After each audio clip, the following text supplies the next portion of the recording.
All India Radio presents Morning News.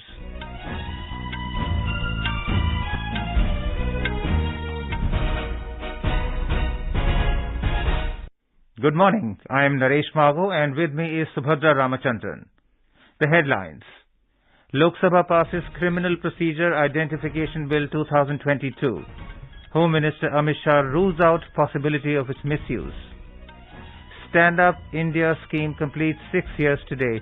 Loans worth over 30,160 crore rupees sanctioned to more than 1,33,000 beneficiaries. Outgoing Prime Minister of Pakistan Imran Khan proposes former Chief Justice Gulzar Ahmed's name for caretaker Prime Minister. Sri Lankan opposition rejects President Gotabaya Rajapaksa's offer for unity government. HDFC to merge with HDFC Bank to create third most valuable company in the country. Centre launches broadcast Seva portal to provide a single window facility for required permissions, registrations and licenses. IMD predicts heavy rain in Assam, Meghalaya, Arunachal Pradesh and Sikkim over next 3 days. Sports Ministry to spend 190 crore rupees on training of athletes and equipment for upcoming Commonwealth and Asian Games. India's Monica stuns two-time world champion Josie Gabuko, Philippines, to enter women's 48 kg semi-finals in Thailand Open International Boxing Competition. Korea Open Badminton Championship kickstarts in Suncheon, and in IPL cricket, Lucknow Super Giants beat Sunrisers Hyderabad by 12 runs in Mumbai.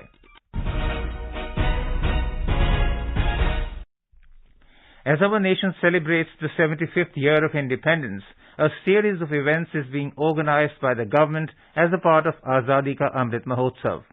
To commemorate the occasion as a Jan Utsav, All India Radio News brings its listeners a special quiz on India's freedom movement and its glorious history. Recalling our yesterday's question, name the freedom fighter who established the women's wing of the Andhra Congress. She also organized groups like Desh Sevikas to propagate boycott of foreign goods and use of khadi. The correct answer is Duvuri Subamma. She was one of the first women in Andhra to join the non-cooperation movement. Even after the withdrawal of the movement by Gandhi, Subamma and her group continued the work of popularizing khadi and work for the abolition of untouchability, two important points in Gandhi's constructive program. AIR News got an overwhelming response from its listeners across the world, and the one lucky winner of the quiz is Kiran Iyer V from Custom House, Wellington Island, Cochin in Kerala.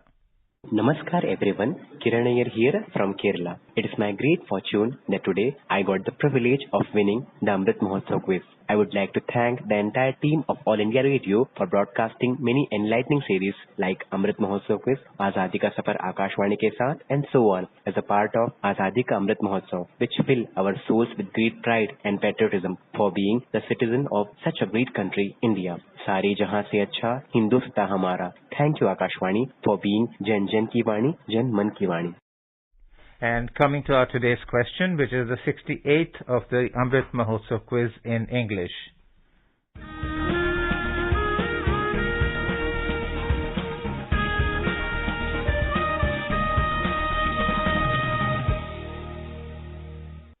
Under whose leadership did the first parallel government set up in Balia in eastern Uttar Pradesh during the Quit India movement?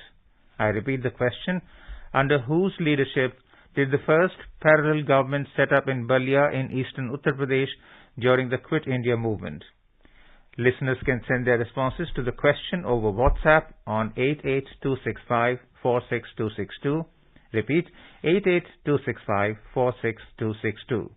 Or through email on amritmahotsavquiz@prasarbharati.gov.in. One lucky participant will be selected as a winner and will be announced in tomorrow's morning news. The winner will be awarded a certificate and a token prize. The Lok Sabha has passed the Criminal Procedure Identification Bill 2022. The bill seeks to authorize the taking measurements of convicts and other persons for the purposes of identification and investigation in criminal matters and to preserve records. It provides for legal sanction for taking appropriate body measurements of persons who are required to give such measurements, which include finger impressions, palm print and footprint impressions, photographs, iris and retina scan, physical and biological samples, and their analysis, among others. It will make the investigation of crime more efficient and expeditious, and will also help in increasing the conviction rate. The legislation also empowers the National Crime Records Bureau of India to collect, store and preserve the record of measurements, and for sharing, dissemination, destruction and disposal of records. The bill provides for empowering police or prison officer to take measurements of any person who resists or refuses to give measurements. Replying to a debate on the bill, Union Home Minister Amit Shah said the only motive behind bringing the bill is to enhance the conviction rates in the country as well as bringing down the crime rates.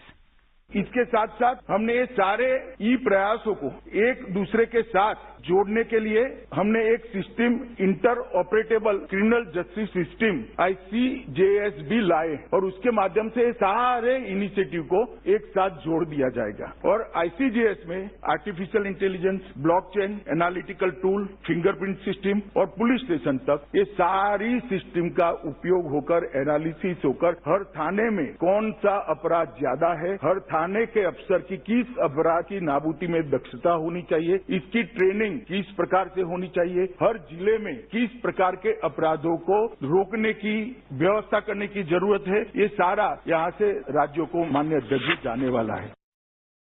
Mr. Shah said the Criminal Procedure Identification Bill will act as the defender of human rights of crores of law-abiding citizens. मानो कहीं पर भी बलात्कार हो गया और कोई sample DNA sample मिला तो उसको वो यहाँ भेज देगा चंडीगढ़ के यौन अपराधियों के सेंटर पर, वो मैच कर भेज देगा कि इसने किया है. उसको सारों का डेटा नहीं देना है और इसके रूल्स भी बनेंगे, उसकी ऑपरेशन की सिस्टम भी बनेगी. इसमें देश से सबसे अच्छे फॉरेंसिक साइंस और इस क्षेत्र के एक्सपर्ट को रखकर हम इसका उपयोग सीमित करने वाले हैं. किसी कानून के लिए आशंका खड़ा कर देना, माननीय अध्यक्ष जी, मैं इससे सहमत नहीं. मैं आज भी कहता हूं कि पोटा देश हित का कानून था, एपीसमेंट में इसको रद्द किया गया. मुझे कोई संकोच नहीं है बोलने में. हम राजनीति में देश को सुरक्षित करने के लिए आए.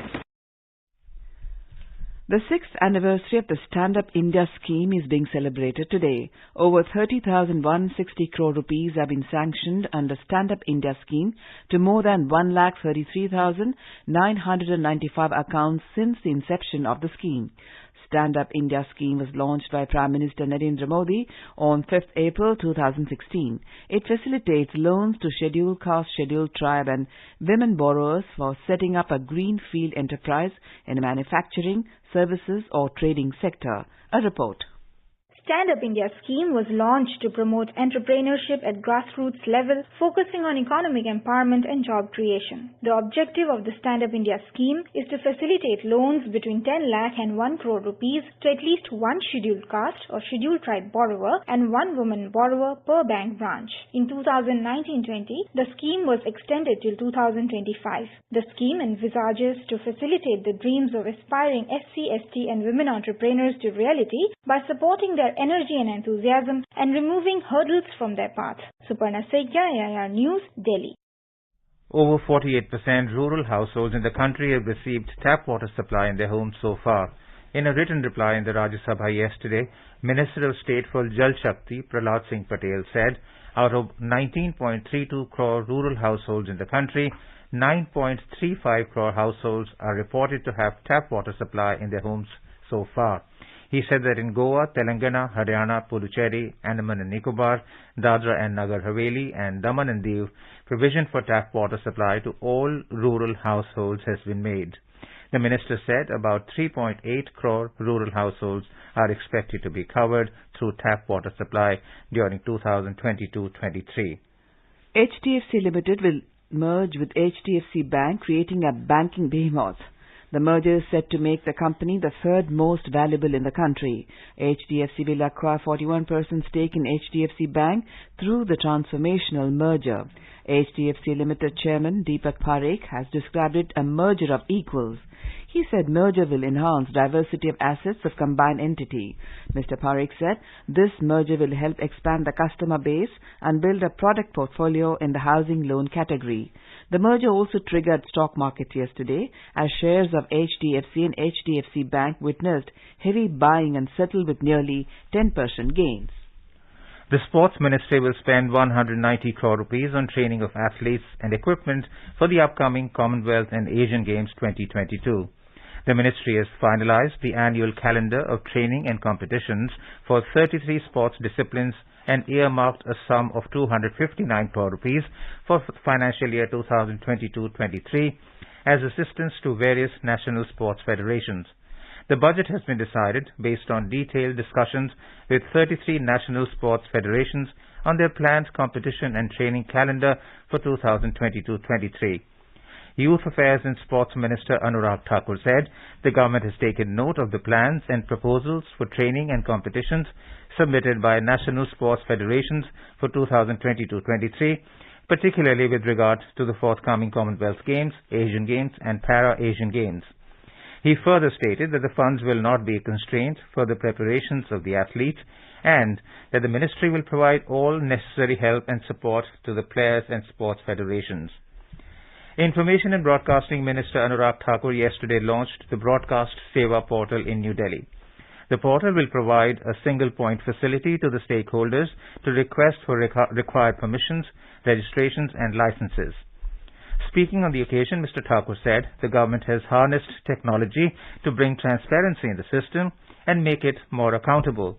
He said the Broadcast Seva portal will reduce the turnaround time of applications and at the same time help applicants track the progress. इस पोर्टल के माध्यम से जो एप्लीकेंट होगा जब उसने एप्लीकेशन दर्ज की तो उसको ये भी पता होगा कि वो एप्लीकेशन कैसे मूव कर रही है और बगैर किसी सिस्टम में किसी को पकड़कर काम कराने की बजाय ये इंस्टीट्यूशनल फ्रेमवर्क जो एक होगा और जो पोर्टल पर इसका काम होगा वो अपने आप में बहुत बड़ी पारदर्शिता लाएगा और सिस्टम को जवाबदेह भी तय करेगा और मुझे पूर्ण विश्वास है इससे हमारी क्षमता भी बढ़ेगी और overall ease of doing business में भी हम आगे बढ़ने का काम करेंगे. You are listening to the morning news on All India Radio. A reminder of the headlines before we move on. Lok Sabha passes Criminal Procedure Identification Bill 2022. Home Minister Amit Shah rules out possibility of its misuse. Stand Up India scheme completes 6 years today. Loans worth over 30,160 crore rupees sanctioned to more than 1,33,000 beneficiaries. Outgoing Prime Minister of Pakistan Imran Khan proposes former Chief Justice Gulzar Ahmed's name for caretaker Prime Minister. Sri Lankan opposition rejects President Gotabaya Rajapaksa's offer for unity government. HDFC to merge with HDFC Bank to create third most valuable company in the country. Centre launches Broadcast Seva portal to provide a single window facility for required permissions, registrations and licenses. IMD predicts heavy rain in Assam, Meghalaya, Arunachal Pradesh and Sikkim over the next 3 days. Sports Ministry to spend 190 crore rupees on training of athletes and equipment for upcoming Commonwealth and Asian Games. India's Monica stuns two-time world champion Josie Gabuko of Philippines to enter women's 48 kg semi-finals in Thailand's Open International Boxing competition. Korea Open Badminton Championship kickstarts in Sachin. And in IPL cricket, Lucknow Super Giants beat Sunrisers Hyderabad by 12 runs in Mumbai. For quick news updates round the clock, follow us on Twitter handle @AIR News Alerts. अपने business को बढ़ाने के लिए लीजिए आकाशवाणी का सहयोग और दीजिए उसे बुलंदियों के पंख.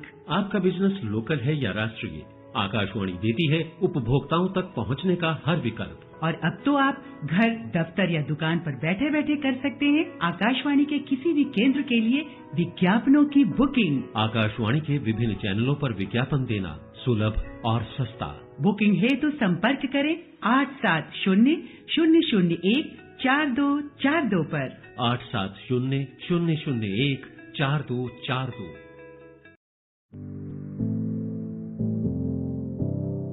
क्या आप कॉम्पिटिटिव एग्जाम की तैयारी कर रहे हैं? ऑल इंडिया रेडियो के नए प्रोग्राम अभ्यास में हमारे विशेषज्ञ आपके सवालों का देंगे जवाब। शनिवार रात 9:30 बजे FM गोल्ड पर। इस बार का विषय है इंडियन पॉलिटी एंड कॉन्स्टिट्यूशन। आप इससे जुड़े सवाल व्हाट्सएप करें 9289094044 पर या सवाल ईमेल भी कर सकते हैं abhyas.airnews@gmail.com पर। भारतीय संविधान और राजनीति विषय पर आपके प्रश्न हमें 5 अप्रैल तक मिल जाने चाहिए। आपका अभ्यास हमारा प्रयास। In Pakistan, Prime Minister Imran Khan has nominated the former Chief Justice Gulzar Ahmed for the office of Caretaker Prime Minister. Mr. Khan made the decision after approval from the party's core committee. Senior leader of the Pakistan Tehreek-e-Insaf Party, Fawad Chaudhry, said. The announcement comes after President Arif Alvi sent letters to Mr. Khan and the leader of the opposition, Shehbaz Sharif, yesterday seeking suggestions for the appointment of a caretaker Prime Minister. Mr. Khan is supposed to continue as Prime Minister until a caretaker Premier is appointed, according to the notification issued by President Alvi. Meanwhile, the Supreme Court of Pakistan adjourned till today the hearing of the suo motu case pertaining to the ruling issued by the National Assembly Speaker, which dismissed the no confidence motion on account of being allegedly sponsored by a foreign power. In Sri Lanka, the opposition has rejected an invitation from President Gotabaya Rajapaksa to form a unity government and demanded his resignation over the country's worsening shortages of food, fuel and medicines. The opposition's demand came as anti-government protests continued throughout the country over its worst economic crisis in memory and deepening mistrust in President's leadership. Earlier, yesterday, the President's office said he invites all political parties represented in the Parliament to come together to accept ministerial portfolios in order to find solutions to this national crisis.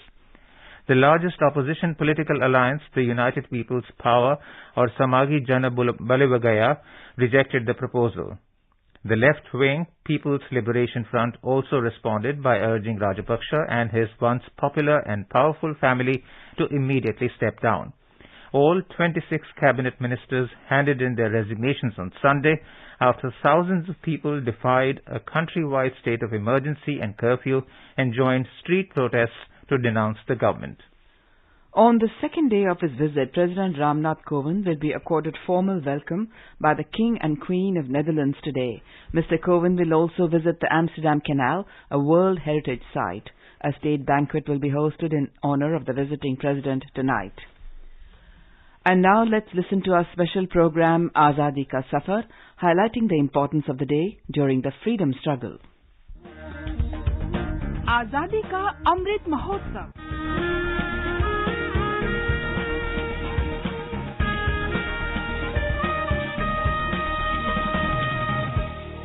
Azadi Ka Safar with AIR News. Birth of a nation. India's glorious freedom struggle is one of the greatest struggles the modern world has ever witnessed. AIR News brings you a glimpse of this struggle every day. बहनों और भाइयों, पिछला चुनाव नहीं था, भारत की जनता का एक महान अभियान था। उस समय के परिस्थितियों को बदल देने का, तानाशाही के धारा को मोड़ देने का और भारत में प्रजातंत्र के बुनियाद को मजबूत कर देने का एक क्रांति हुई और इस क्रांति का फल आज देखने को मिल रहा है। आज का दिन विश्व के इतिहास में अपना सानी नहीं रखता।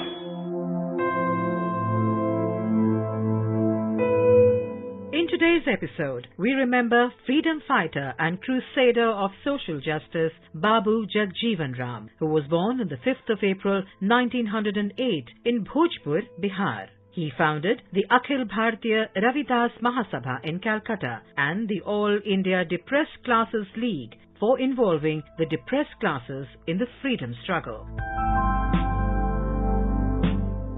Jagjeevan Ram played a very active role in the freedom struggle. He became a legislator at the young age of 28 in the year 1936 as a nominated member of the Bihar Legislative Council. When the Congress government was formed in 1937, Jagjeevan Ram was appointed as the Parliamentary Secretary in the Ministry of Education and Development. However, in 1938, he resigned along with the entire cabinet.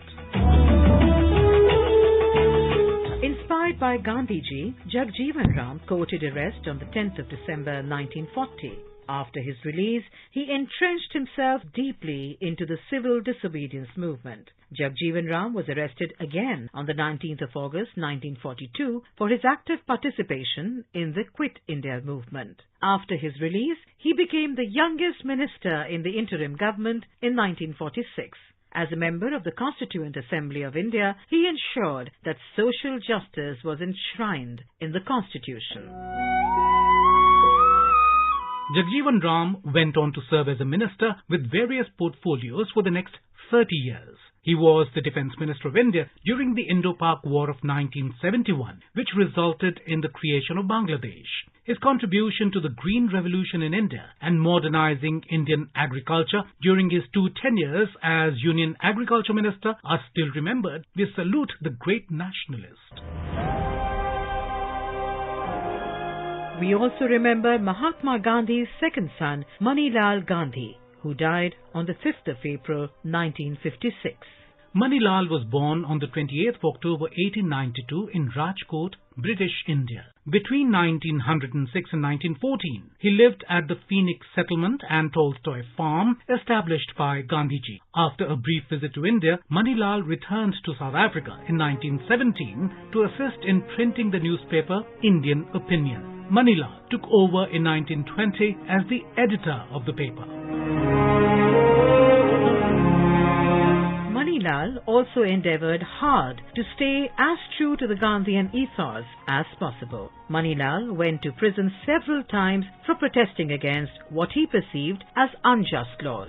Former South African President Nelson Mandela had once recalled that Manilal's gentle demeanour seemed the personification of non-violence.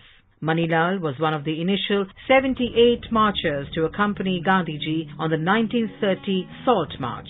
He also served a 10-month prison term for his involvement in the march to Dharsana salt works that followed soon after Dandi. Manilal remained editor of Indian Opinion until 1956, the year of his death. We salute the great Gandhian. We remember freedom fighter Nawab Singh Chauhan, who died on the 5th of April 1981. He joined the freedom movement in 1930 on the call of Gandhiji and started taking part in anti-British activities. Nawab Singh was born on the 16th of December 1909 in Aligarh, Uttar Pradesh. He was expelled from the college for raising anti-British slogans. During the Satyagraha in 1940, Nawab Singh Chauhan led villagers in Aligarh. He was arrested and spent almost 3 years in jail. After independence, Nawab Singh joined politics and served as a member of Lok Sabha and Rajya Sabha. He worked towards empowerment of depressed classes, rural development and agricultural research. Nawab Singh was also known for his Hindustani poetry and used the pen name Kanj as a poet and worked towards development of bridge literature and art. We salute the great Indian. That brings us to the end of this episode of Azadi Ka Safar with AIR News. See you in the next episode tomorrow.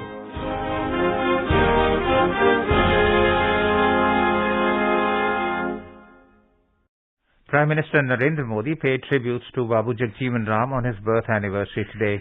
In a tweet, Mr. Modi said, India will always remember his remarkable contribution during the freedom movement and after independence. He said Babu Jagjeevan Ram was widely admired for his administrative skills and concern for the poor. Indian Meteorological Department IMD has predicted heavy rainfall in Assam, Arunachal Pradesh, Meghalaya and Sikkim over the next 3 days. The IMD has also predicted that a low-pressure area is likely to form over the southeast Bay of Bengal this week. The Met Department said that heavy rainfall is also likely to occur in sub-Himalayan West Bengal. On the other hand, heat wave spell is likely to continue over Punjab, South Haryana, Delhi, Rajasthan, Uttar Pradesh and Madhya Pradesh during the next 5 days and over Gujarat, Vidarbha, Jharkhand during the next 2 days. We spoke to IMD spokesperson R.K. Janamani about the heat wave. Daily temperature has fallen by 1 to 2 degrees. So now it is 39 to 40 degrees. But chances of heat wave are there because there will be no rain for next 5 to 7 days. Other parts of India, it will continue to experience high temperature, particularly Madhya Pradesh, Rajasthan and Gujarat. And also in new area, Bihar, Jharkhand, they have a temperature like Patna and Gaya, then Daltonganj, all are in 41 to 44 degrees. Uttar Pradesh also experiencing severe heat wave. Prime Minister Narendra Modi today said India's maritime sector has scaled new heights and contributed to boosting trade and commercial activities. In his message on National Maritime Day, Mr. Modi said that in the last 8 years, his government had focused on port-led development, which includes expanding port capacities and making the existing systems even more efficient. He said waterways are being harnessed to ensure Indian products get access to new markets. Indian boxer Monica stunned two-time world champion Josie Kabuko of Philippines to advance to the women's 48 kg semi-finals in Thailand Open International Boxing Competition in Phuket.